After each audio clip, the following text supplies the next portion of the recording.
கர்த்தருடைய வார்த்தைக்கு நேராக நம்ம எல்லாரும் எளிமை நிற்கலாம். எல்லாரும் எளிமை நின்று க்ளோரி ஒரு வேத பகுதியை நம்ம எல்லாரும் சேர்ந்து வாசிக்கலாம். உபாகமம் 32ஆம் அதிகாரம். இந்த மாதத்தில் நாம் தியானிக்க கர்த்தர் நமக்கு தந்த வார்த்தை உபாகமம் 32ஆம் அதிகாரம் 12ஆம் வசனத்தை யாவரும் சேர்ந்து நம்ம வாசிக்க போகிறோம். வாசிப்போமா? கர்த்தர் ஒருவரே அவனை வழி நடத்தினார். சொல்லுவோம், கர்த்தர் ஒருவரே என்னை வழி நடத்தினார். கர்த்தர் ஒருவரே என் குடும்பத்தை வழி நடத்தினார். கர்த்தர் ஒருவரே இந்த சபையை வழி நடத்தினார். அதே போல கர்த்தர் ஒருவரே நம்மை இனிமேலும் வழி நடத்துவார்.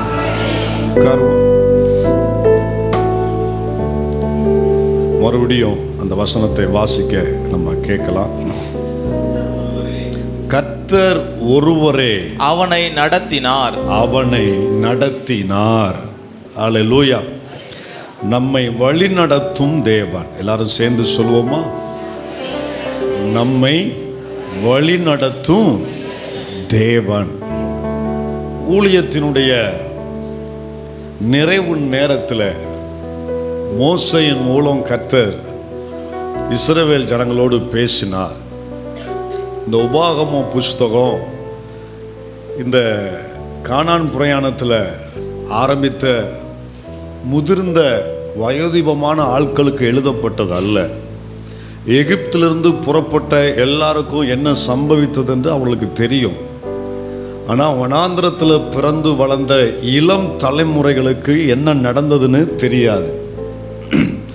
எகிப்தில் என்ன நடந்தது, செங்கடலில் என்ன நடந்தது, வனாந்திரத்தில் என்ன நடந்ததுன்னு அவங்களுக்கு யாருக்குமே தெரியாது. அவைகள் எல்லாவற்றையும் தெரியப்படுத்தும்படி மறுபடியும் முற்பிதாக்கள் கடந்து வந்த பாதையை இளம் தலைமுறை அவருடைய பிள்ளைகளுக்கு தெரியப்படுத்தும்படி ஆண்டவர் எழுதி கொடுத்த புஸ்தகம் தான் உபாகம புஸ்தகம். எப்பொழுதுமே நாம் கடந்து வந்த பாதையை தேவன் ஒருபோதும் மறப்பதில்லை. நம்மை மறப்பதற்கு தேவன் அனுமதிப்பது இல்லை. எதனாலும் மறந்துடலாம், ஆனால் கர்த்தர் நம்மளை நடத்தின பாதையை நம்ம ஒருபோதும் நம்ம மறக்கவே கூடாது. அல்லேலூயா. நாமும் மறக்கக்கூடாது, நம்முடைய பிள்ளைகளையும் மறந்துவிட நம்ம விட்டுறக்கூடாது. நீங்கள் கடந்து வந்த பாதையில் பட்ட கஷ்டங்களை உங்கள் பிள்ளைங்களும் படணும்னு நான் சொல்ல வரலை. ஆனால் நீங்கள் பட்ட கஷ்டம் அட்லீஸ்ட் அவங்களுக்கு தெரியவாது நீங்கள் செய்யணும். அவங்களுக்கு தெரியப்படுத்தவாது நீங்கள் செய்யணும்.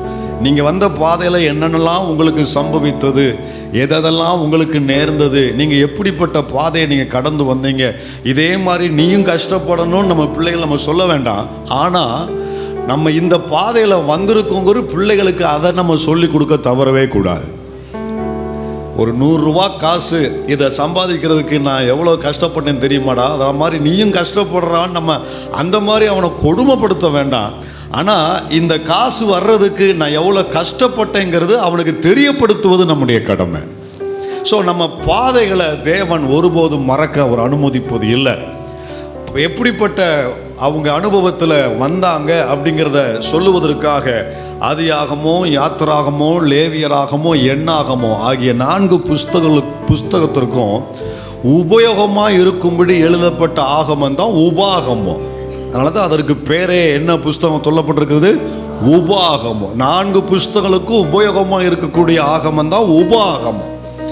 அப்போது இதில் ஊழியத்தின் நிறைவில் ஆண்டவர் மோசேயின் மூலம் இஸ்ரவேல் ஜனங்களை பார்த்து சொல்லும் பொழுது அவருடைய ஆவியில் ஏவப்பட்டு ஒரு தீர்க்கதரிசன ஒரு ஆவியோடு மோசே அவர் சொல்லுகிறார். இதற்கு முந்தின வசனத்தில் அவர் சொல்லிட்டு இந்த வசனத்துக்கு வருவார். இதுக்கு முந்தின வசனத்தை வாசிங்க, 11ஆம் வசனத்திலிருந்து வாசிங்க. கழுகு தன் கூட்டை கலைத்து தன் குஞ்சுகளின் மேல் அசைவாடி தன் செட்டைகளை விரித்து அவைகளை எடுத்து அவைகளை தன் செட்டைகளின் மேல் சுமந்து கொண்டு போகிறது போல ஒரு ஓமையை ஆண்டவர் சொல்லிட்டு தான் கழுகையும் கழுகினுடைய குஞ்சுகளையும் ஒரு கதையை, ஒரு ஓமையை ஆண்டவர் அங்கே ஏன்னா வேதாகமம் முழுவதும் நீங்கள் பழைய ஏற்பாடாக இருக்கட்டும், சுவிசேஷகமாக இருக்கட்டும், அநேக இடத்துல தேவன் அநேக இடங்களில் எப்படி தம்முடைய காரியத்தை வெளிப்படுத்துவார்னா அவர் அந்த ஓமை மூலமாகத்தான் கர்த்தர் வெளிப்படுத்துவார். ஓமைகளால் அவருடைய வாய் திறக்கப்பட்டிருக்கிறது என்று எழுதப்பட்டது போல ஓமை மூலமாகத்தான் தேவன் சொல்லி கொடுக்கிறார். ஏன்னா சும்மா நேரடியாக சொன்னால் மனதில் புரியாது என்பதற்காக ஒரு முக்கியமான அவர் கண்களால் கண்ட காரியத்தை இந்த வனாந்தரத்தில் அவங்க வேற எதையும் பார்த்துருக்க மாட்டாங்க. வனாந்தரத்தில் வேற எவ்வித காரியங்களும் பார்க்க நேரிடாது. ஆனால் இந்த கழுகு சம்பவத்தை வனாந்தரத்தில் அவங்க பார்க்க நேரிடும். இந்த கழுகு தன் கூட்டை கட்டி குஞ்சுகளை பராமரித்து அதுக்கப்புறம் அதற்கு பயிற்றுவிக்கிறது வனாந்தரத்தில், அந்த மலைகளில், அந்த குன்றுகளில், வனாந்தரம் போன்ற அந்த உயர்ந்த ஸ்தலங்களில் நடக்கக்கூடிய ஒரு சம்பவம். இதெல்லாம் அவங்க பார்த்ததுனால இதை வச்சு கர்த்தர் அவங்களுக்கு அங்கே ஒரு தம்முடைய காரியத்தை சொல்லுகிறாரு. எப்பா நீங்கள் பார்க்குறீங்களப்பா, கழுகு கண்மலையின் மேலே எப்படி கூட்டை கட்டுது, எப்படி அது தன் குஞ்சுகளை பராமரிக்குது, அதோடு அது சொகுசாக இருக்காமல் கொஞ்ச நாள் சொகுசாக வச்சுருக்கோம், அதுக்கப்புறம் அந்த கூட்டை அதுவே என்ன செய்யும், கலைக்க ஆரம்பிக்கும். நல்லா கவனிங்க, அதுதான் கூட்டை கட்டும், அதே தன்னுடைய கையினால் கூட்டை கலைக்க ஆரம்பிக்கும். அப்போ கட்டும்போது என்னுடைய தாயை மாதிரி இந்த உலகத்தில் யாருமே இல்லைன்னு குஞ்சுகள் சொல்லும். ஆனால் கலைக்கும் போது இவ்வளோ மாதிரி ஒரு மோசமானவ யாருமே இல்லைங்கிறது சொல்லும். ஆனால் அதுக்கப்புறம் அது எதுக்காக கலைச்சது அப்படிங்கிறத அந்த காரியத்தை தெரிஞ்சதுக்கு அப்புறம் தான் சகலமும் நன்மைக்கு ஏதுவாக நடக்கிறது என்று அங்கே விளங்க வரும். அல்லேலூயா. சில நேரங்களில் நம்முடைய வாழ்க்கையின் பயணங்கள், குடும்பத்தின் காரியங்கள் சுமூகமாக சொகுசாக போய்கொண்டிருக்கும் பொழுது நம்ம அப்படியே இந்த ஜோன்லே இருந்துடலாம் அப்படிங்கிற மாதிரி நமக்கு தெரியும். இந்த வட்டத்துக்குள்ளேயே வாழ்ந்துடலாம், இது நல்லா இருக்குது, நல்லா போகுது, காரியங்கள் எல்லாம் சுமூகமாக இருக்குது, நல்ல வேலை, நல்ல வருமானம், நல்ல சம்பாத்தியம், நல்ல சாப்பாடு, நல்ல குடும்பம், இப்படியே இருந்துடலாம். நம்ம ஒரு சொகுசாக இருக்கிறதுக்கு நம்ம உட்கார ஆரம்பிக்கும் பொழுது கூடு திடீரென்று கலைக்கப்பட ஆரம்பிக்கும். நல்லா கவனிங்க, கூட கட்டுனதும் அவர் தான். அவர் கட்டுன கூட்டை அவரை அல்லாமல் ஒருவரும் கலைக்க முடியாது. கலைக்கிறார் என்றால் அதற்கு பின்னால இருப்பது கர்த்தருடைய கரம். அவருடைய கரம் கட்டுனது போல அவருடைய கரம் கலைக்கிறது என்றால் கட்டுனதும் என்னுடைய நன்மைக்காகத்தான், கலைப்பதும் என்னுடைய நன்மைக்காகத்தான். அப்போ அந்த கூட கலைத்த உடனே குஞ்சுகள் தடுமாறி கீழே விழுகிற நேரத்தில் உடனே கழுகுகள் என்ன செய்யும் அப்படின்னா உங்களுக்கு தெரியும், மேலிருந்து குஞ்சுகளை கீழே தள்ளி விடும். அதுவே தள்ளி விடும். தள்ளி விட்டு ஐயோ சாக போறேன்னு சொல்லி கீழே விழுந்து தரையில் விழக்கூடிய நேரத்தில் இந்த கழுகு, தாய் கழுகு என்ன செய்யும்னா மேலிருந்து அது பறந்து வந்து தன்னுடைய செட்டைகளை விரித்து அந்த குஞ்சுகள் கீழே விழாதபடி தன் செட்டைகளை அது சுமந்து செல்லுமாங்க. அல்லேலூயா. நம்முடைய தேவனும் அப்படியே தம்முடைய பிள்ளைகளை சுமக்கிறாருங்க. அப்படியே உங்க காரியங்கள் தலைகளாய் புரட்டி போடப்பட்டு நீங்கள் கீழே விழுந்து அடிபட போகிறது என்று கத்தி கதறி உபவாசித்து நீங்க போராடி, ஆண்டவரே இன்னும் நீங்க வரல, இன்னும் நீங்க இறங்கல, மேலிருந்து நீங்க விழ ஆரம்பிக்கும் பொழுது ஒரு பெரிய பயம் வரும். என்னமோ நடக்க போகுது, நம்ம குடும்பத்தில், நம்ம வாழ்க்கையில ஏதோ சம்பவிக்க போகுது, என்ன நடக்க போகுதுன்னு தெரியல, இதுல இருந்து எப்படி நான் தப்பிக்க போறேன்னு தெரியல. இப்படி நீங்க கதறி, இன்னும் ஆண்டவர் இறங்கலையா, இன்னும் கொஞ்சம் தூரம் தான் இருக்கு, இன்னும் கொஞ்ச நாள் தான் இருக்கு, இன்னும் சில மணி நேரங்கள் தான் இருக்கு, இந்த சம்பவம் நடந்தா என் வாழ்க்கை, குடும்பம் போயிருமேன்னு சொல்லி நீங்க பதறி போய் இருக்கிற நேரத்தில், கடைசி ஒரு அடி தூரம் இருக்கிற நேரத்தில் அவருடைய செட்டைகள் விரிக்கப்படும். தம் பிள்ளைகள் கீழே விழாமல் அடிபடாமல் பத்திரமாய் பாதுகாத்து உயிரை கொண்டு போகிற தேவன்.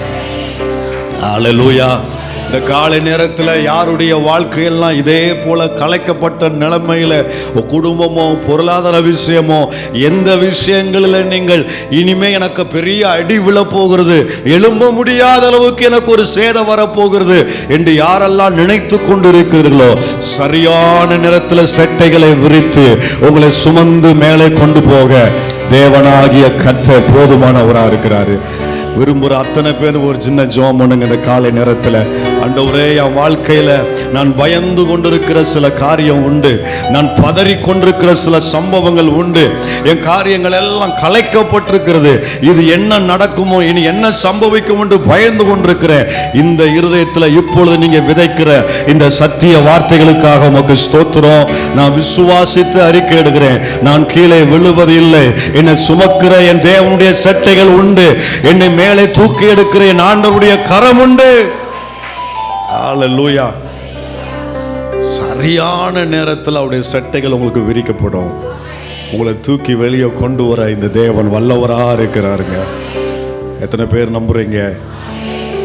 இதை சொல்லி தான் மோசே இஸ்ரவேல் ஜனங்களுக்கு சொல்றாரு, அதே மாதிரிடா எகிப்திலிருந்து புறப்பட்ட டே 1ல இருந்து, முதல் நாள்ல இருந்து இந்த நிமிஷம் வரைக்கும் வேற யாரும் கூட இல்லை. இந்த மோசே உங்களை நடத்தல, உங்க தாய் தகப்பன் உங்களை நடத்தல, பெரிய ஆளுக்கு அவங்க இவங்கன்னு வந்தாங்க பாரு, உங்க வாழ்க்கையில இடையில வந்துட்டு இடையிலேயே போனாங்க பாரு, இவனுங்கெல்லாம் உன்னை சுமக்கல. அவர்கள்லாம் சொந்த உறவுகளோ, இரத்த உறவுகளோ, நண்பர்களோ, இவர்கள்லாம் உன்னை சுமக்கல. உன்னை யார் நடத்தி வந்தது தெரியுமா? கர்த்தர் ஒருவரே அவனை வழி நடத்தினார். எத்தனை பேர் ஆமென் சொல்றீங்க? உங்களை வேற யாரும் நடத்தல, கர்த்தர் ஒருவரே உங்களை வழி நடத்தி வந்தார். 8 மாதங்களும் கர்த்தர் ஒருவரே வழி நடத்தி வந்தார். இதோட விட்டு வரா இல்லை. இந்த தேவன் என்றென்றும் உள்ள சதா காலங்களும் நம்முடைய என்னுடைய தேவன் இந்த 8வது மாதம் வரைக்கும் மட்டுமல்ல, மரண பரியந்தமோ, அதற்கு அப்புறம் நித்தியமா காலம் எல்லாம் அவரே என்னை வழி நடத்துகிறவர். ஹல்லேலூயா. கவனிங்க, நம்மை நடத்துவதற்காகவே நம்மோடு நடந்து வருகிற நல்ல தேவன். எப்படி? நம்மை நடத்துவதற்காகவே இவர் என்ன செய்றார்? நம்மோடு நடந்து வருகிறார். அண்ட சராசரங்களையும் படைத்த தேவன், வானாதி வானங்களும் கொள்ளாத தேவன், அவர் சாதாரண தூளும் சாம்பலுமா இருக்கிற என்னோடு கூட நடந்து வர்றாருங்க. என் கூட நடந்து வந்தா தானே என்ன நடத்த முடியும். ஒரு வழிகாட்டி வந்து என்ன செய்யணும்? வழி நடத்துகிறவர். இந்த சில இடங்களுக்கெல்லாம் போனீங்கன்னா உங்களை வழி நடத்துவதற்காகவே சில ஆட்கள் வந்து இந்த டூரிஸ்ட் பிளேஸ்லாம் இருப்பாங்க, கைடுன்னு சொல்லுவாங்க. உங்களுக்கு அவங்க ஒரு நாளைக்கு அவங்களுக்கு ஒரு கூலி, ஒரு சம்பளம் வச்சு அவங்க என்ன செய்வாங்கன்னா உங்களை வழிகாட்டி இங்கே எங்கெல்லாம் கூட்டு போகிறதுக்கு அவங்க கூடயே வருவாங்க. சில இடங்கள்லாம் அவங்க வந்து உங்களை அந்த நேரத்தில் அந்த காரியத்துக்கு உங்களை வழி நடத்துகிறவங்க. இப்போ அவங்க எங்கேயோ இருந்துக்கிட்டு உங்களை என்ன செய்ய முடியாது? நடத்த முடியாது. நான் இந்த இடத்துல உட்காந்துக்கிறேன், நான் ஃபோன் பண்ணி சொல்கிறேன், நாங்கள் இந்த இடத்துல போயிட்டு வாங்கன்னு அப்படிலாம் சொல்ல மாட்டாங்க. அவங்க என்ன செய்வாங்க? கூடவே வருவாங்க, கூடவே சாப்பிடுவாங்க, கூடவே இருப்பாங்க அந்த நாள் முழுவதும். அதே மாதிரி தாங்க நம்மை வழி நடத்துகிற தேவன். எப்படின்னா, எங்கேயோ அவர் பரலோகத்தில் வாசம் செய்கிற தேவனா இருந்தாலும், சிங்காசனத்தில் இருக்கிற தேவனா இருந்தாலும், தம்முடைய பிள்ளைகளை வழி நடத்தும்படி அவர்களோடு கூட அவரும் நடந்தே வருகிறாருங்க. அன்றைக்கு மேக ஸ்தம்பத்தில், அக்னி ஸ்தம்பத்தில் நடந்து வந்த தேவன் இன்றைக்கு பரிசுத்த ஆவியானவர் மூலம் நமக்குள்ளே வாசம் பண்ணி நம்மோடு கூட அவர் நடந்து வருகிறாருங்க. ஹல்லேலூயா. நம்மை நடத்தும்படி நம்மோடு நடந்து வருகிற நல்ல தேவன். அவர் நம்ம நடத்துகிற வழிகள் கவனிங்க, ஆச்சரியமானது. ஏன் அவர் என்ன நடத்துறாருன்னா, உலகத்துல எவ்வளவு பேர் இருக்கிறாங்க, அவங்களெல்லாம் விட்டுட்டு என்ன நடத்துறாருல. உண்மையா இல்லையா? இந்த ஊர்ல எத்தனையோ பேர் இருக்கிறாங்க, ஒவ்வொருத்தரையும் ஒவ்வொரு காரியம் நடத்துது. சிலர் பணம் நடத்துது, சிலரை அரசியல் பணம் நடத்துது, சிலரை அவருடைய சொந்த மாம்சீக நடத்துது, சிலரை அசுத்த ஆவியை நடத்துது. ஆனா நம்மளை தேவன் நடத்துகிறாருன்னா, ஏன் அவர் என்ன நடத்துவதற்கு காரணம், தேவன் நம்மை நடத்துவதற்கு காரணம் என்ன அப்படின்னா, சங்கீதம் 80:1 வாசிங்க. சங்கீதம் 80:1 வாசிக்கலாம். இஸ்ரவேலின் மேய்ப்பரே, இஸ்ரவேலின் மேய்ப்பரே, யோசேப்பை ஆட்டு மந்தையை போல நடத்துகிறவரே, ஆட்டு மந்தையை போல நடத்துகிறவரே. கவுனி, கர்த்தர் ஏன் இவர்களை மட்டும் நடத்தினார், ஏன் நம்மை மட்டும் அவர் நடத்துகிறார் அப்படின்னா, கவுனிங்க, அவர் நம்முடைய மேய்ப்பர் என்கிற ஸ்தானத்தில் இருப்பதினாலையும், நீங்களும் நானும் அவருடைய ஆடுகள் என்கிற நிலைமையில இருப்பதனாலையும் அவர் நம்மை நடத்துகிறார். ஏன்னா ஆடுகள் அதுவா நடக்காது, அது நடத்தப்பட வேண்டும். ஆடுகள், கவனிங்க, மறுபடியும் சொல்றேன், ஆடுகள் அதுவா நடக்காது, அதுக்கு அதெல்லாம் தெரியாது. ஒரு ஆடுகளுக்கு எந்த பாதையில போகணும், எதை தெரிந்தெடுக்கணும் அப்படின்னு அதுக்கு தெரியாது. கண்ணுக்கு நடத்தல அது போகக்கூடியது. அதை சரியாய் நடத்துவதற்கு அதற்கு ஒரு மேய்ப்பர் இருக்கிறார். அந்த மேய்ப்பர் அந்த ஆடுகளை நடத்துகிறார். அல்லேலூயா. என் ஆண்டவர் என்ன நடத்துவதற்கு காரணம் என்ன தெரியுமாங்க? நான் அவருடைய ஆடு என்பதனால அவர் என்னை நடத்துகிறார். அவருடைய ஆடு என்று உரிமையோடு சொல்லுகிறவங்க மாத்திரம் ஆண்டவருக்கு ஒரு நன்றி சொல்லுங்க பார்க்கலாம். நான் உம்முடைய ஆடு ஆண்டவரே. அல்லேலூயா. அவருடைய ஆடு என்கிறதுனால அது தானாய் நடக்க முடியாது, தானாய் அது பாதையை தெரிந்தெடுக்க முடியாது. அதுக்கு நடத்துவதற்கு ஒரு ஆள் வேணும் இல்லையா? கழுதைக்கு வேண்டாம், அது வாட்டில் ஊரை சுத்திட்டு வரும்.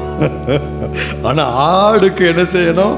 ஒரு நபர், ஒரு மேய்ப்பர் வேணும். ஆடு அவருடைய மந்தையின் ஆடு என்பது உண்மையானால் என்னை அவர் நடத்துவது உறுதியாகும். நம்ம ரட்சிக்கப்பட்ட நாளில் என்ன நடந்திருக்கு தெரியுமாங்க? இயேசுவை ரட்சகராய் ஏற்றுக்கொண்டு நம்ம ரட்சிக்கப்பட்ட அந்த நாளில் உள்ளுக்குள்ள ஒரு சம்பவம் நடந்திருக்கு. என்ன தெரியுமா? எனக்காக ஜீவனை கொடுத்த அந்த ரட்சகரை நல்ல மேய்ப்பராக நான் எனக்குள்ள ஏற்றுக்கொண்டிருக்கிறேன். என்னைய அவருடைய சொந்த ஆடாக அவர் ஏற்றுக்கொண்டிருக்கிறாரு. அதனால தான் என்னை அவர் நடத்தவே ஆரம்பிக்கிறாருங்க. இந்த 8 மாதம் என்னை ஏன் நடத்தினார்னா, நான் அவருடைய மந்தையின் ஆடா இருப்பதுனால.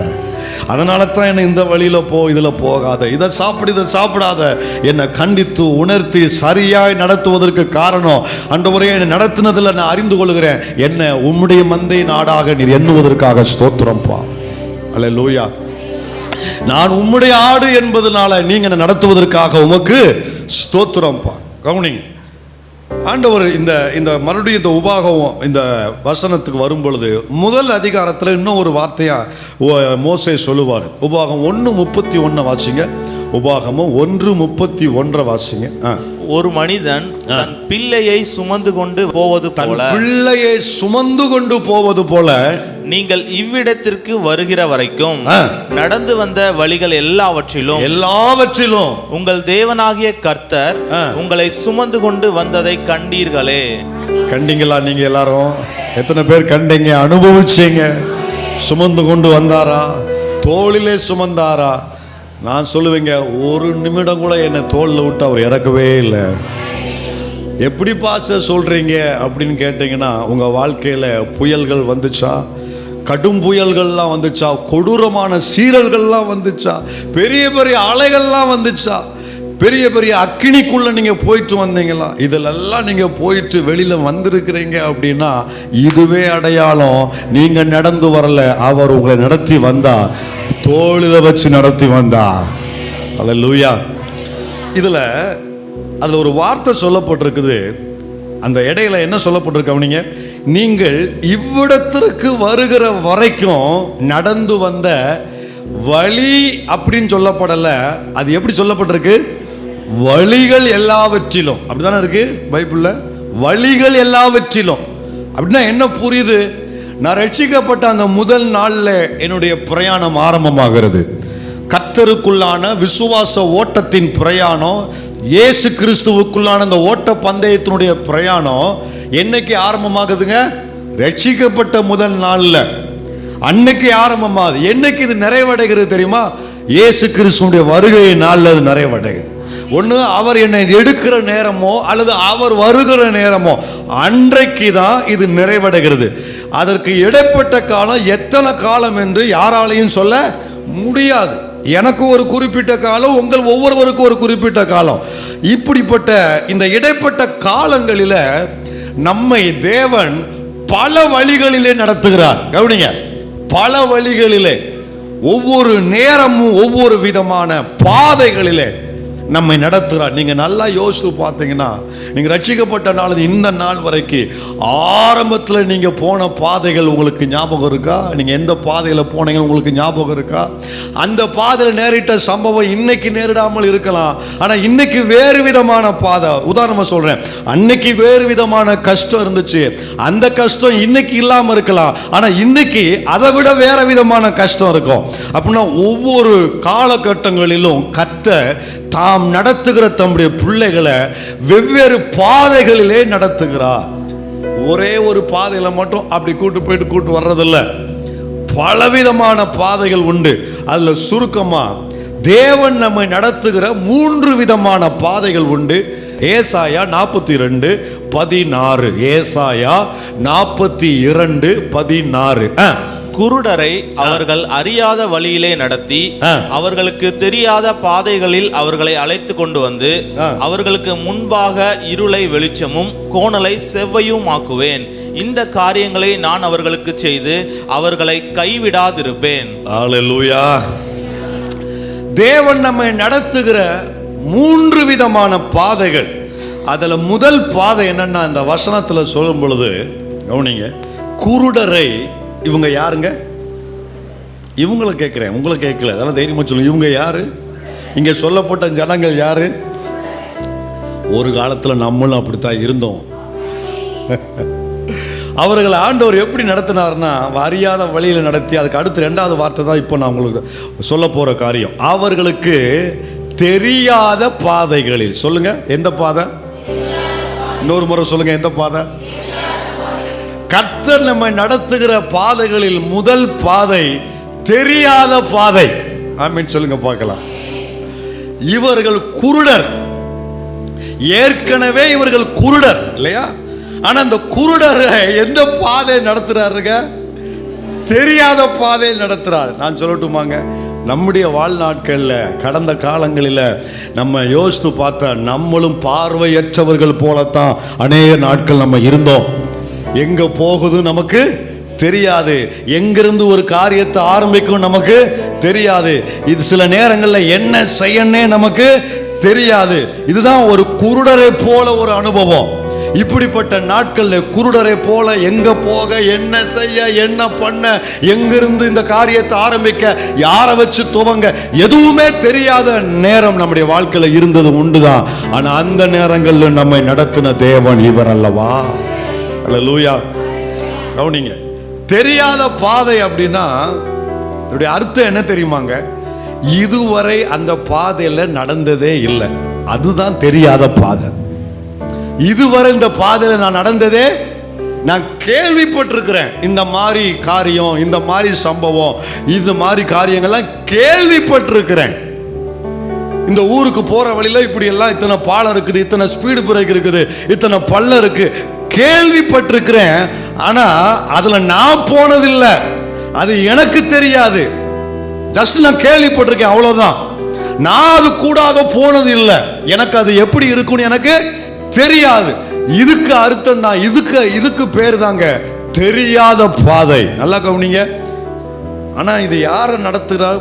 குருடரை, பார்வை இல்லாதவர்களை எதுல நடத்துகிறாரு? தெரியாத பாதை. கவனிங்க, ஏற்கனவே குருடர்கள், இந்த பார்வை இல்லாதவங்களை பொறுத்த வரையில அவங்க தெரிஞ்ச பாதையில அவங்க ஈஸியா நடந்துருவாங்க. ஆனா தெரியாத பாதையில அவங்களால நடக்க முடியாத ஒரு ஆள் வேணும். உதாரணமா, இந்த பார்வை இல்லாதவர்கள், அவர்கள் பழகின வீட்டில் அவங்களால நடக்க முடியும். பழகின வீட்டில், அவங்க பிறந்து வளர்ந்த வீட்டில் இந்த இடத்துல சுவர் இருக்குது, இந்த இடத்துல வாசல் இருக்குது, இந்த இடத்துல கைப்பிடி இருக்கு, அவங்களுக்கு தெரியும். பார்வை இல்லாவிட்டாலும் பழக்கத்தில், கவனிங்க, அறிவினால, அனுபவத்தினால அவங்களுக்கு தெரியும் எங்கெங்க படி இருக்குது, எங்கெங்க சுவர் இருக்குது, எங்கெங்க மேடு இருக்குது, திண்டு இருக்குன்னு சொல்லி அவங்க பழகின அந்த அறிவு, அந்த அனுபவம் அது இருப்பதனால குருடர்களுக்கு, பார்வை இல்லாதவர்களுக்கு தெரிந்த பாதையில போவது ஈஸி. உண்மையா இல்லையா? ஆனா இந்த பார்வை இல்லாதவர்களுக்கு தெரியாத பாதையில போகிறது கஷ்டம். தெரியாத பாதையில அவங்க போகவே முடியாது. ஒரு ஆளுடைய உதவி இல்லாம அவரால் போகவே முடியாது. ஏன்னா தெரியாத பாதையில அந்த பாதையை குறித்து அறிவும் கிடையாது, அந்த பாதையை குறித்த அனுபவமும் கிடையாது. அதனால அவர்கள் மிகவும் அங்க சிரமப்படுவாங்க. இந்த காலை நேரத்தில் இந்த ஆராதனையில் அமர்ந்திருக்கிற அருமையான தேவ பிள்ளைகளே, உங்க வாழ்க்கையில கடந்த காலங்களில் இப்போ இருக்கிற இதே பலகீனம், இதே ஒரு உங்களுக்கு தெரியாத ஒரு சூழ்நிலையில, ஆனா இதுக்கு முன்னால தெரிந்த காரியங்கள் உங்களுக்கு வந்ததுனால நீங்க சமாளிச்சிருப்பீங்க. அறிவை வச்சு சமாளிச்சிருப்பீங்க, அனுபவத்தை வச்சு சமாளிச்சிருப்பீங்க, திறமையை வச்சு சமாளிச்சிருப்பீங்க. ஆனா இப்போ ஒரு தெரியாத பாதையில நீங்க நடத்தப்படுகிறது போல நீங்க உணர்வீர்கள் என்றால், இந்த பாதையில உங்க அறிவும் உதவாது, உங்க அனுபவமும் உதவாது. ஆண்டவரே, நான் என்ன செய்ய போறேன்னு எனக்கு தெரியலன்னு சொல்லி திகைத்து போய் இருப்பீர்கள் என்று சொன்னால், ஒரு வார்த்தையை சொல்லுகிறேன், தெரியாத பாதையா இருந்தாலும் இதில் நடத்துகிற ஒரு கர்த்தர் ஒருவர் உண்டு. அவர் இந்த பாதையிலே உங்களை நடத்த அவர் போதுமானவராக இருக்கிறார். அல்லேலூயா. இந்த தெரியாத பாதை எப்படி இருக்கும் அப்படிங்கிறதுக்கும் எரேமியாவை கேட்டா சொல்லுவார். 2:5 எரேமியா 2:5 வாசிங்க. இந்த பாதை எப்படி இருக்கும் அப்படின்னா, எரேமியா 2:5 கர்த்தர் சொல்லுகிறது என்னவென்றால், எங்களை எகிப்து தேசத்திலிருந்து வர பண்ணினவரும் அவாந்திர வெளியும் பள்ளங்களும் உள்ள தேசமும். ஒண்ணு, இந்த தெரியாத பாதை, இஸ்ரவேலர்கள் எகிப்திலிருந்து புறப்படுறாங்க. அப்படி புறப்படும் போது ஒரு காரியத்தை சொல்றேன், கவனிங்க. வெளியில உங்களை கூட்டு வாங்கன்னு கூப்பிட்டாரு, கானானுக்கு வாங்கன்னு கூப்பிட்டாரு. ஆனா எந்த ரூட்ல கூட்டு போவேன்னு ஆண்டவர் சொல்லவே இல்லை. ஆமென் சொல்றீங்களா? எந்த பாதையில கூட்டு போறேன்னு கர்த்தர் சொன்னாரா? சொல்லுங்க, சொன்னாரா? சொல்லல. ஏன் சொல்லல? சொன்னா இவங்க வரமாட்டாங்கன்னு தெரியும். நம்ம ரட்சிக்கப்பட்ட காலங்களில் இதுக்கப்புறம் உன்னை இப்படியெல்லாம் நடத்துவேன் அப்படின்னு உங்களுக்கு யாராவது சொல்லி கூப்பிட்டாரா ஆண்டவர்? இந்தந்த வருஷத்துல இந்த சம்பவம்லாம் நடக்கும், இந்தந்த வருஷத்துல இந்தந்த மாதிரி காரியங்கள், இந்த வியாதியின் போராட்டம், மனுஷர்களால் போராட்டம், எதிர்ப்புகள் வருகிற ஒரு சூழ்நிலைகள், இழப்புகள் வருகிற ஒரு பாதை, இது கழுகையின் பாதை, கண்ணீரின் பாதை, மரண இருளின் பாதை, இதெல்லாம் உனக்கு வரும், இதன் ஊடாகத்தான் நீ கடந்து போகணும் இப்படின்னு கர்த்தர் யாருக்காவது சொல்லி கூப்பிட்டாரா? சொல்ல மாட்டார். ஏன்னா சொன்னா நம்ம வரமாட்டோம் அப்படின்னு அவருக்கு தெரியும். அதே மாதிரி இஸ்ரவேலர்களை வெளியில அழைக்கும் பொழுது, எப்பா இப்படி தாப்பா கூட்டு போறேன் உங்களை, யாரெல்லாம் வாரீங்கன்னா மோசையே வந்திருக்க மாட்டாரு. ஆளை உடுமையா மாமா வீட்டுக்கு மறுபடியும் போறேன்ட்டு போயிருப்பார்.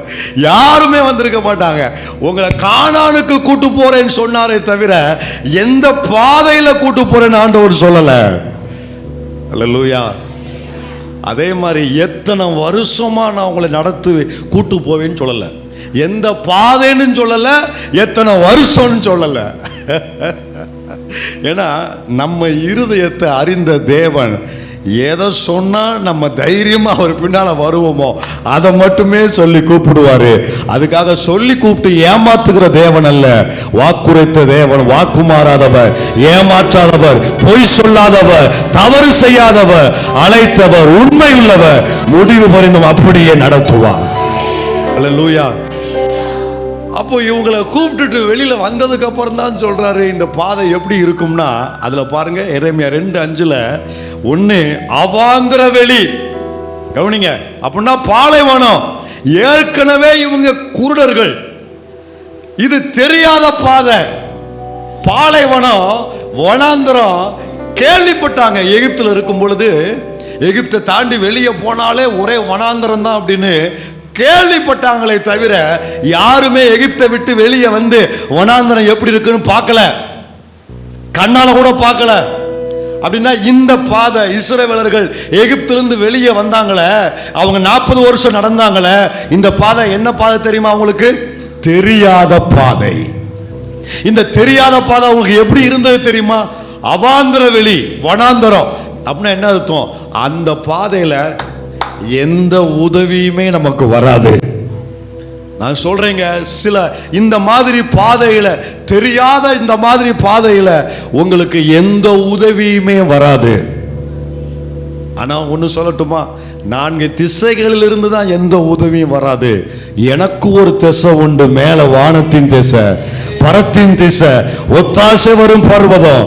அங்கிருந்து எனக்கு எப்போதுமே எனக்கு ஒத்தாசை வரும். அந்த திசை இருப்பதுனால தான் நம்மளை இந்த பாதையில கர்த்தர் கொண்டு போகிறாரு. அப்புறம் அந்த தெரியாத பாதை எப்படி இருக்கும் அப்படின்னா, அதுல வவாந்தர வெளியும், அதுக்கு அடுத்து என்ன வார்த்தை சொல்லப்பட்டிருக்கு? பள்ளங்களும் உள்ள தேசம். என்னங்க, நம்ம எடுத்த உடனே ஒய்யாரத்துக்கு ஏறி போகத்தான் விரும்புறோம், மேலே ஏறணும் விரும்புறோம். ஆனா அது தெரியாத பாதையில என்ன வருது? பள்ளங்கள். அது அழுகையின் பள்ளமா இருக்கும், மரண இருளின் பள்ளமா இருக்கும், வியாதியின் பள்ளமா இருக்கும். இந்த மாதிரி பள்ளங்கள் வழியாக தேவன் நம்மளை கொண்டு போகிறாரு. ஏன் தெரியுமாங்க? நான் போகிறது பள்ளமா இருந்தாலும் என்னை நடத்துகிறவர் கண்மலையாகிய கிறிஸ்து. அல்லேலூயா. தொடர்ந்து சீக்கிரம் அதை வாசித்து நம்ம போகலாம் அடுத்த வாரத்து. வறட்சி, வாழ்க்கை முழுவதும் தெரியாத பாதையில வறட்சி. எப்ப பாரு வாழ்க்கையில எல்லாம் வெறுமை, எம்டி, கை வெறுமையா இருக்கு. இதுதான் தெரியாத பாதை. மரண இருளும் உள்ள தேசம். மரண இருள், பயம்.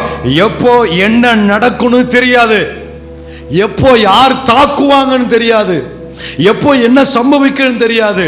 அதோடு என்ன சொல்லப்பட்டிருக்கு? ஒருவனும் கடவாமலும் ஒரு மனுஷனும் குடியிராமலும் இருக்கிற தேசம். எப்படிப்பட்ட இடத்துக்கு இவங்களை கூட்டு வராரு பாருங்களேன். தெரியாத பாதை இப்படி தாங்க இருக்கும். ஆனா ஒரு காரியத்தை நம்ம அறிஞ்சிருக்கணும். என்ன தெரியுமா? இந்த தெரியாத பாதைகளை ஏன் கர்த்தரை நடத்துகிறார் தெரியுமாங்க? எல்லாம் கவனிங்க. தெரிஞ்ச பாதையில நடத்துனா உங்க திறமை, அறிவை வச்சு நீங்க சமாளிச்சிருப்பீங்க. உங்களுடைய அறிவு திறமையை வச்சு இது எனக்கு தெரியும், இந்த ரூட்ல இப்படி போனா இந்த இடத்துல பள்ளம் இருக்குன்னு தெரியும். கொஞ்சம் கவனிங்க. இந்த கோவில்பேட்டில் எல்லா ரோடும் உங்களுக்கு அத்துப்படியா இருக்கும். எந்த இடத்துல ஸ்பீடு பிரேக் இருக்கும், எந்த இடத்துல நின்று போகணும், எங்க பள்ளம். இப்போ பரவாயில்ல, முன்னாடிலாம் எல்லா இடமும் பள்ளமா இருந்துச்சு. என்ன, எங்க பள்ளம் இருக்கும் அங்க நம்ம ஆட்டாமட்டிக்கா நம்ம கை பிரேக் அழுத்தம் இல்லையா? நம்ம கை நம்ம பழகின இடத்துல எங்கெங்க என்ன இருக்கும் நமக்கு தெரியும். அறிவை வச்சு, அனுபவத்தை வச்சு சமாளிச்சிருப்போம். அதனாலதான் ஆண்டவர் தெரிந்த பாதையை நடத்தாம என்னை ஏன் தெரியாத பாதையை நடத்துகிறார் தெரியுமா? என் அறிவு, என் அனுபவம் இதை சார்ந்து நான் வாழக்கூடாது, என்னை நடத்துகிற கர்த்தரை சார்ந்து நான் வாழணும் என்பதற்காக என்னை தெரியாத பாதையை நடத்துகிறாருங்க. அந்த தெரியாத பாதையில உங்க அறிவு உதவாது, உங்க அனுபவம் உதவாது, உங்களுடைய திறமை எதுவுமே உதவாது. இன்னும் சொல்லட்டுமா? எகிப்தில் இருக்கும் பொழுது அவங்க எல்லாரும் சாப்பிட்டாங்க. இஸ்ரவேலர்கள் எப்படி சாப்பிட்டாங்க? உழைச்சு, விதைச்சு, விதைப்புல வந்த விளைச்சலை அறுத்து அந்த விளைச்சலை விலைக்கு வாங்கி அதை சாப்பிட்டாங்க. அவங்களுக்கு சமைக்க தெரியும், உழைக்க தெரியும், அவங்களுக்கு சாப்பிட தெரியும். அவங்க சமைச்சு, உழைச்சு, விதைச்சு அந்த அறுவடையை அவங்க சாப்பிட்டாங்க. தெரிஞ்ச காரியம் எல்லாமே. இப்போ வனாந்தரத்துக்கு வந்தாங்களே, அங்க இவங்களுக்கு தெரிஞ்ச சமைக்கிறதோ, விதைக்கிறதோ, அறுக்கிறதோ இது எதுவுமே உதவல. ஆமென் சொல்றவங்க இருக்கீங்களா? எது உதவுச்சு தெரியுமா? தேவன் தந்து இவர்கள் பிழைத்தார்கள், தேவனாலே இவர்கள் பிழைத்தார்கள். தெரியாத பாதையில போகிற தேவ பிள்ளையே, உங்க அறிவு உங்களுக்கு உதவாம இருக்கலாம், தெரிந்த உங்க அனுபவம் உதவாம இருக்கலாம். ஆனா ஒன்னு சொல்றேன், இந்த தெரியாத பாதையில உங்களுக்காகவே வானம் திறக்கப்படும், உங்களுக்காகவே பரத்தின் மண்ணை அருளப்படும், உங்களுக்காகவே தேவனுடைய சகாயங்கள் புறப்பட்டு வரும். அவர் கொடுப்பதை வச்சு நீங்கள் பிழைத்திருப்பீர்கள். தெரியாத பாதையில சாக விட மாட்டார். உங்களை பிழைத்திருக்க பண்ண தேவன் வல்லவரா இருக்கிறாரு. அல்லேலூயா. இப்போ இரண்டாவது பாதை, அதே வசனத்தை மறுபடியும் வாசிங்களேன். குருடரை அவர்கள் அறியாத வழியிலே நடத்தி. என்ன வழி? இப்போ அறியாத. முதல் பாதை என்ன பாதைனே? தெரியாத பாதை. இரண்டாவது பாதை அறியாத பாதை. ஆமென் சொல்றீங்களா? பாச என்ன பாச, வாழ்க்கை தான் ஒன்றும் தெரியாம அறியாம இருக்கணும். பிரசங்கமும் அப்படித்தான் இருக்கு. வேற என்ன செய்ய? கவனிங்க.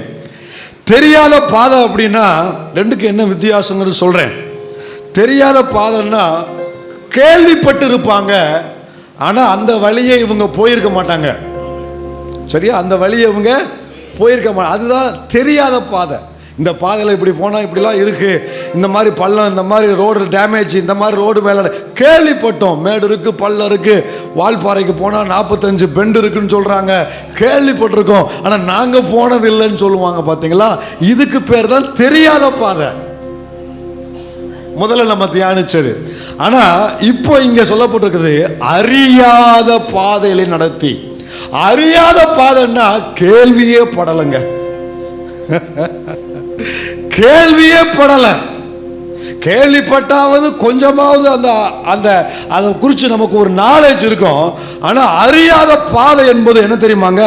கேள்வியே படாத ஒரு காரியம். வாழ்க்கையில திடீரென்று நினைச்சு பார்க்க முடியாத சம்பவங்கள் நடக்கும். கற்பனை கூட செய்திராத சில பாதைகள்ல நம்மளை தேவன் நடத்த ஆரம்பிப்பாரு. அறியாத பாதை. இது என் வாழ்க்கையில இதுவரைக்கும் நான் கேள்வியே பட்டதில்லையே. மற்றவங்களுக்கு கேள்விப்பட்டிருக்கேன், ஆனா எனக்கு இதெல்லாம் வரும் நான் நினைச்சு கூட பார்க்கலையே. யோவேல்ல 1 அதிகாரம் 2ஆம் வசனத்துல கர்த்தர் அங்க சொல்றாரு, கவனிங்க. யோவேல் 1:2 முதியோரே இதை கேளுங்கள், இதை கேளுங்கள், தேசத்தின் சகல குடிகளே செவி கொடுங்கள்.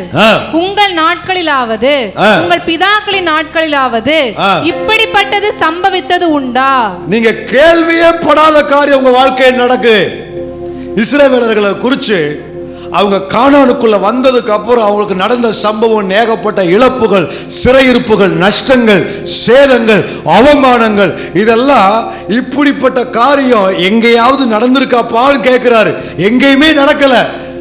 உங்க குடும்பத்துக்கு நடக்கல, இதுக்கு முன்னாலே நடக்கல, பிதாக்கள் நாட்கள் நடக்கல, ஆனா உங்களுக்கு நடக்குது. அப்படின்னா என்ன அர்த்தம்?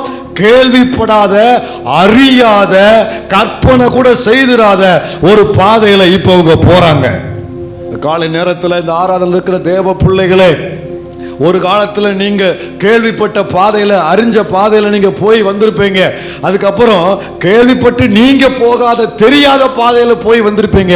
ஆனா இன்னைக்கும் அறியாத ஒரு பாதை, அதாவது இதை குறித்து நீங்க எதிர்பார்க்காத ஒரு சம்பவங்கள் உங்க வாழ்க்கையில் நிகழ்ந்து கொண்டு அப்படிப்பட்ட பாதை நீங்க போய் கொண்டு இருப்பீர்கள் என்றால் கர்த்தர் சொல்லுகிறார், இதுலயும் உன்னை நடத்த தேவன் வல்லவராக இருக்கிறார். அல்லேலூயா. இந்த அறியாத பாதை எப்படி இருக்கும், கேள்விப்பட்டிராத அந்த பாதை எப்படி இருக்கும் அப்படிங்கிறத கவனிங்க. இதே யோவேல்ல 4ஆம் வசனம் வாசிங்க. யோவேல் 4:1-4. பச்சை புழு விட்டதை வெட்டுக்கிளி தின்றது. இந்த பாதை எப்படி இருக்கும்? இந்த நம்முடைய வாழ்க்கையில நமக்கு சம்பவிக்கிற சம்பவம் எப்படி இருக்கும் அப்படின்னா வாசிங்க. பச்சை புழு விட்டத வெட்டுக்கிளி தின்றது, வெட்டுக்கிளி விட்டத பச்சை கிளி தின்றது, பச்சை கிளி விட்டத முசுக்கட்டை பூச்சி தின்றது. இது எங்கேயாவது கேள்விப்பட்டிருக்கீங்களா? அதாவது பிரச்சனையை குறித்து கேள்விப்பட்டிருப்பீங்க, நஷ்டத்தை குறித்து கேள்விப்பட்டிருப்பீங்க, கஷ்டத்தை குறித்து கேள்விப்பட்டிருப்பீங்க. ஆனா ஒட்டு மொத்தமும் வாஷ் அவுட் ஆகிறது எங்கேயாவது பார்த்துருப்பீங்களா? பச்சை புழு அது பங்கை நிறைவேற்றிட்டு காலி பண்ணிட்டு போகுது.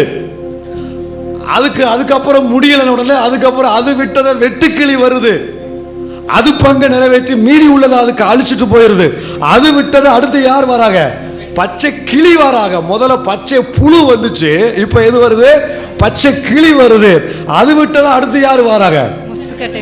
ஆமா, திடீர்னு யாரோ ஒருத்தர் வருவாங்க, ஒரு குறிப்பிட்ட பிரச்சனை உங்க வாழ்க்கையில உண்டு பண்ணிட்டு போவாங்க.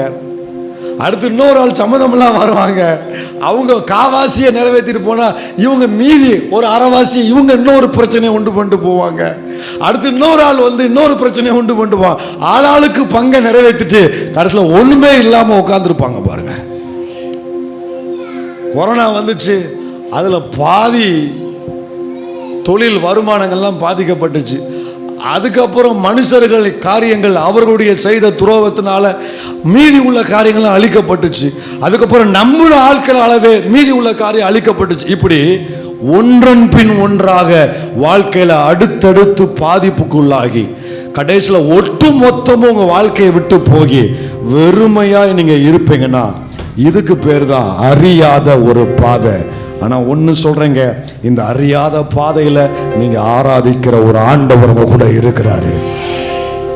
அடுத்தடுத்து இழப்புகள், ஒன்று போனா இன்னும் ஒன்னு சம்பவிச்சு அதுல இருந்து எழும்புவதற்கு முன்பதாகவே இன்னொரு சம்பவம் நடந்து உங்க வாழ்க்கையில பல காரியங்களை பல விதத்துல சேதங்களை உண்டு பண்ணினாலும் என் ஆண்டவருக்கு மகிமை உண்டாவதாக. இந்த பாதையில கர்த்தர் ஒரு காரியத்தை செய்வார். என்ன செய்வார் தெரியுமா? இப்படி யாராவது உங்க வாழ்க்கையில போய் கொண்டு இருப்பீங்கன்னா அடுத்தடுத்து பாதிப்பு பாஸ்டர். ஒன்று பாதிச்சு அது சரியாகிறதுக்குள்ள இன்னும் ஒரு பாதிப்பு, அடுத்து ஒரு பாதிப்பு. என் வாழ்க்கையை மட்டும் குறி வச்சு அழிவு, பாதிப்புகள், நஷ்டம், இழப்புகள் வந்து கொண்டே இருக்கு பாஸ்டர். இதுல என்ன செய்யனே தெரியல பாஸ்டர். இப்படிங்கிற ஒரு இடத்துல நீங்க இருப்பீங்கன்னா இந்த யோவேல்ல ஆண்டவர் சொல்லுவார் அவர்களை பார்த்து, ஏன் இதை உங்களுக்கு அனுமதிச்சேன்னா, இங்க நீங்க உங்கள் வஸ்திரங்களை அல்ல உங்கள் இருதயங்களை கிழித்து என்னிடத்துல வந்து சேருங்கன்னு சொல்லுவாரு. இந்த பாதையை கர்த்தர் ஏன் அனுமதிக்கிறார்னா, உங்க இருதயத்திலிருந்து தேவனிடத்தில் நீங்க நெருங்குவதற்காக, இருதயத்தை கிழித்து ஆவியில் நொறுங்குண்டு அர்ப்பணத்தோடு தேவனுடைய பாதத்தில் விழுவதற்காக கர்த்தர் இந்த பாதையை உங்களுக்கு அனுமதிச்சிருக்கிறாரு. அப்படி நீங்க வரும் பொழுது கர்த்தர் என்ன செய்வார் தெரியுமா? அதே யோவேல் 2:18 வாசிங்க. யோவேல் 2:18 வாசிங்க. அப்பொழுது கர்த்தர் தமது தேசத்துக்காக வைராக்கியம் கொண்டு தமது ஜனத்தை கடாட்சிப்பார். எத்தனை பேர் ஆமென் சொல்றேன்? இந்த மாதிரி இழப்புகள் பாதையில போய்கொண்டு இருக்கிற தேவ பிள்ளைகள், உங்களுடைய இருதயம் நொறுங்கி கர்த்தருடைய பாதத்தில் நீங்க விழுவீர்கள் என்று சொன்னால், ஆண்டவர் சொல்றாரு, என் ஜனத்துக்காக வைராக்கியம் கொண்டு, தேசத்துக்காக வைராக்கியம் கொண்டு தம் ஜனத்தை கர்த்தர் கடாட்சிப்பாரு. இந்த பாதையில போகிற உங்களை கர்த்தர் கடாட்சிப்பாரு. கடாட்சிப்பாருன்னா உங்களை மறுபடியும் அதிலிருந்து மீட்டு எடுப்பாரு, தூக்கி எடுப்பாரு. மறுபடியும் கர்த்தர் அவர்களுக்கு திரும்ப உங்களுக்கு தந்துடுவாரு. ஹல்லேலூயா. எனக்கு என்ன ஆச்சரியம்னா, இந்த வார்த்தையை மறுபடியும் நினைவு கூறுங்க. கர்த்தர் தமது தேசத்திற்காக வைராக்கியம் கொண்டு, என்ன கொண்டு? வைராக்கியம். என்ன கொண்டு? வைராக்கியம். எகிப்தில் அவங்க பாடுகளை அனுபவிக்கும் பொழுது இரக்கத்தின் நிமித்தம் அவர்களுக்காக செயல்பட்டார்.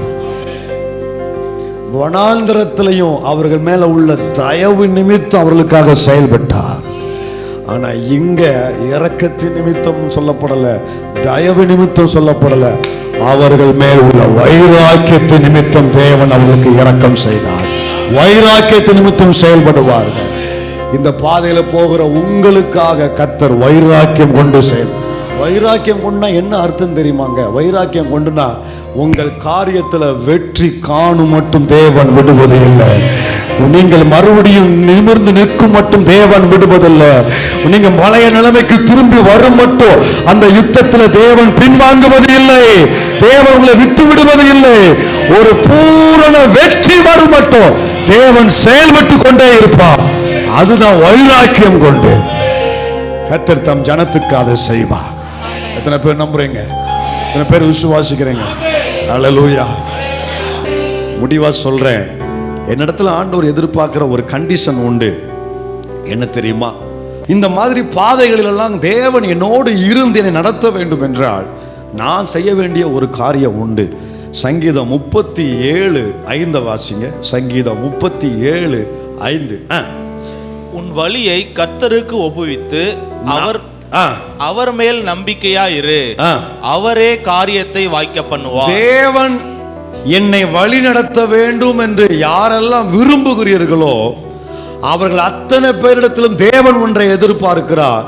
உங்கள் வழியை, மறுபடியும் சொல்றேன், கர்த்தர் உங்களை வழி நடத்த வேண்டும் என்றால் உங்கள் வழியை அவருக்கு நீங்க ஒப்புவிக்க வேண்டும்.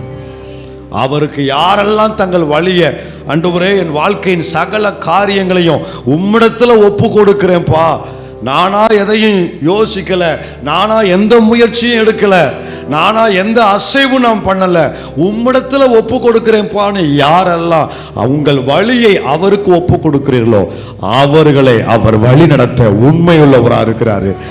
எந்த பாதையா இருந்தாலும் எந்த சூழ்நிலையா இருந்தாலும் உங்களை நடத்த தேவன் உண்மையுள்ளவராக இருக்கிறார். எத்தனை பேர் ஆமென் சொல்றீங்க? எத்தனை பேர் இதற்கு ஒப்பு கொடுக்குறீங்க? அப்படியே முழங்கால் படிடுவோம். யாரெல்லாம் இந்த மாதிரி பாதையில போகிறீங்களோ கர்த்தர் சொல்றாரு, நீ மட்டும் அல்ல, அதுல நானும் கூட இருக்கிறேன். உங்களை அந்த பாதையில ஒரு நாள் கர்த்தர் உள்ள அனுமதிச்சது உண்மைதான். ஆனா நீங்க வெளியே வருவதற்கான ஒரு நாளை தேவன் ஏற்கனவே முன்குறித்து வைத்திருக்கிறார். தகப்பனே, பிள்ளைகளை இம்மட்டும் நீங்க நடத்தினீங்களே, ஸ்தோத்திரம். கழுகை போல சுமந்தீங்க, தகப்பனை போல தோளில வச்சு காத்தீங்க. அறியாத பாதையில நாங்கள் ஆராதிக்கிற தேவன் உங்க பிள்ளைகள் பட்சத்தில் உண்டு. இவர்கள் கைவிடப்படுவது இல்லை. இவர்கள் வெட்கப்பட்டு போவது இல்லை. இந்த பாதையில் உங்க பிள்ளைகளை மறுபடியும் நீங்க தூக்கி எடுத்து இழந்த இழப்புகளுக்கு பதிலாக திரும்ப நன்மைகளை அளித்து உங்களுடைய பிள்ளைகளை ஆசீர்வதிக்க போகிறதுக்காக உமக்கு ஸ்தோத்திரம். இயேசுவின் நாமத்தில் பிதாவே, ஆமென்.